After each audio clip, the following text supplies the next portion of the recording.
ceux d'entre nous qui aiment boire un verre de bière ou de vin à l'occasion aimeraient beaucoup croire qu'ils rendent service à leur corps. Toute étude suggérant qu'un verre ou deux par jour peut éloigner le médecin est accueillie avec un enthousiasme disproportionné par les médias et le grand public. Mais il est complexe de déterminer si l'alcool consommé avec modération présente ou non des avantages pour la santé. L'une des premières études établissant un lien entre la consommation d'alcool et la santé a été réalisée par le grand Archie Cochrane, le parrain de la médecine factuelle. En 1979, Cochrane et deux collègues ont tenté de déterminer ce qui était exactement responsable des différences de taux de mortalité par maladie cardiaque dans 18 pays développés, dont les États-Unis, le Royaume-Uni et l'Australie. Leur analyse a permis d'établir un lien clair et significatif entre l'augmentation de la consommation d'alcool en particulier de vin et la diminution des taux de cardiopathie ischémique, maladie cardiaque causée par l'accumulation de dépôts graisseux à l'intérieur des vaisseaux sanguins alimentant le cœur. Citant des études antérieures qui avaient établi un lien entre la consommation d'alcool et la diminution des taux de décès par crise cardiaque, Cochrane et ses collègues ont suggéré que les composés aromatiques et autres de l'alcool dont on a récemment supposé qu'il était des antioxydants tels que les polyphénols d'origine végétale étaient probablement responsables de ces bienfaits, plutôt que l'alcool lui-même. Dans l'esprit de la médecine fondée sur les preuves, ils ont préconisé une approche expérimentale de la question. Bien qu'amusant, le fait d'administrer de l'alcool à des sujets expérimentaux a peu de chances de révéler le type d'effet bénéfique sur les maladies chroniques que l'alcool est censé apporter. C'est pourquoi une grande partie de la recherche sur l'alcool et ses coûts et avantages pour la santé a pris la forme d'études à long terme, basées sur la population.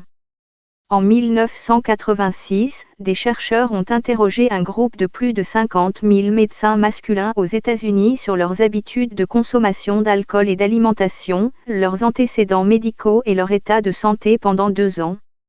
Ils ont constaté que plus les médecins déclaraient boire d'alcool, plus le risque de développer une maladie coronarienne était faible, malgré leurs habitudes alimentaires.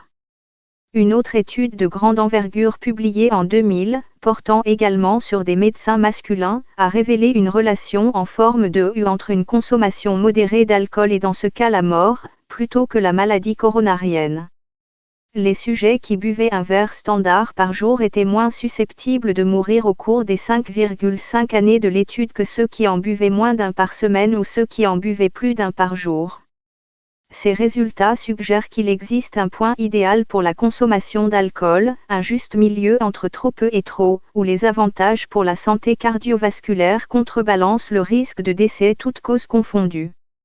Mais est-ce l'alcool lui-même qui procure les bienfaits, ou n'est-il qu'un marqueur d'autres comportements sains ?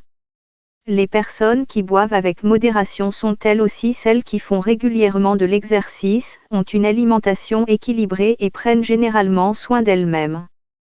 En 2005, une autre étude menée auprès de professionnels de la santé, cette fois 32 000 femmes et 18 000 hommes, a tenté de répondre à cette question en examinant comment leurs habitudes de consommation d'alcool affectaient non seulement leur risque de crise cardiaque, mais aussi leur physiologie.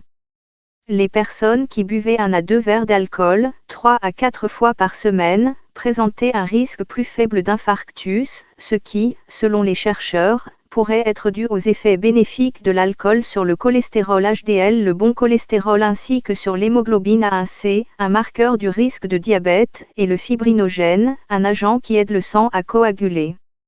Ces 3 facteurs jouent tous un rôle important dans le syndrome métabolique, c'est-à-dire l'ensemble des anomalies qui annoncent souvent les maladies cardiovasculaires et le diabète.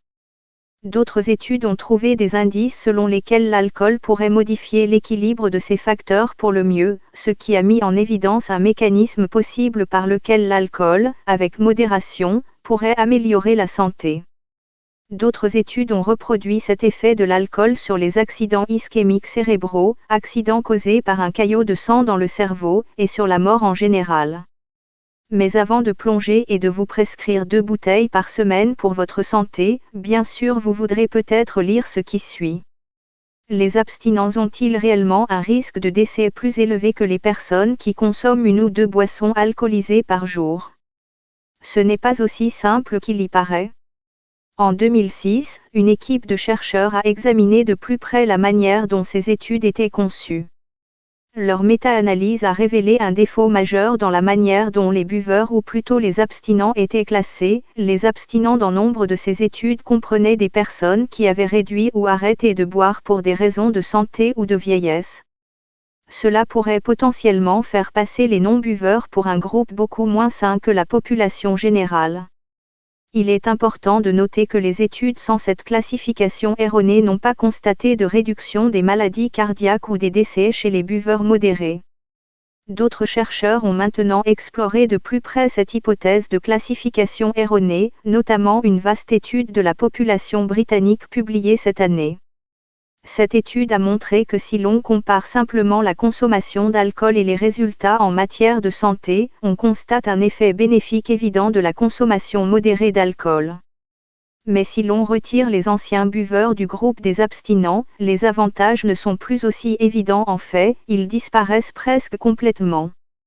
Pendant ce temps, une autre équipe de chercheurs a étudié des personnes dont l'organisme ne peut pas traiter correctement l'alcool et qui, par conséquent, ne boivent généralement pas d'alcool du tout et a constaté que celles qui possédaient ce marqueur génétique avaient une meilleure santé cardiovasculaire et un risque plus faible de maladies coronariennes que les autres. Et puis il y a les très mauvaises nouvelles. Quels que soient les effets que l'alcool a ou n'a pas sur votre risque de maladie cardiaque, il peut encore accélérer votre mort d'une myriade d'autres façons colorées. L'Organisation mondiale de la santé a indiqué l'année dernière que la consommation d'alcool peut augmenter le risque de dépression et d'anxiété, de cirrhose du foie, de pancréatite, de suicide, de violence et de blessures accidentelles. L'alcool est également lié au cancer de la bouche, du nez, du larynx, de l'œsophage, du côlon, du foie et du sein chez les femmes. Entre 4 et 30% des décès par cancer dans le monde pourraient être attribués à la consommation d'alcool. Pour le cancer du sein, le plus fréquent, le chiffre est de 8%. Il est important de noter que même une consommation modérée d'alcool entraîne une certaine augmentation du risque. Un seul verre par jour augmente le risque de cancer du sein de 4%, tandis qu'une consommation excessive d'alcool peut augmenter le risque de 40 à 50%. La consommation excessive d'alcool affaiblit le système immunitaire et est donc liée à la pneumonie et à la tuberculose. Elle encourage également les comportements sexuels à risque, ce qui augmente le risque de contracter des infections sexuellement transmissibles telles que le VIH. Enfin, la consommation d'alcool pendant la grossesse peut causer des dommages au fœtus et entraîner le syndrome d'alcoolisme fœtal. Au total, plus de 200 maladies et blessures peuvent être liées à la consommation d'alcool, dont 30 ne sont causées que par l'alcool.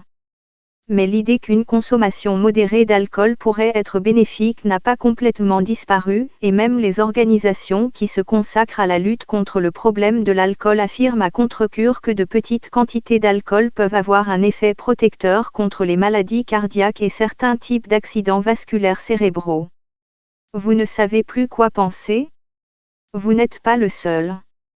Le meilleur résumé de la façon dont l'alcool affecte notre santé provient peut-être d'une analyse critique publiée début 2013. Son auteur a conclu que, si les preuves des effets néfastes de l'alcool étaient solides, il y avait de nombreuses raisons de prendre les preuves des bienfaits de l'alcool pour la santé avec un grain de sel mais pas, peut-être, une tranche de citron. Tout le contenu de cet article est fourni à titre d'information générale uniquement et ne doit pas être considéré comme un substitut à l'avis médical de votre propre médecin ou de tout autre professionnel de la santé. Consultez toujours votre médecin généraliste si vous êtes préoccupé par votre santé.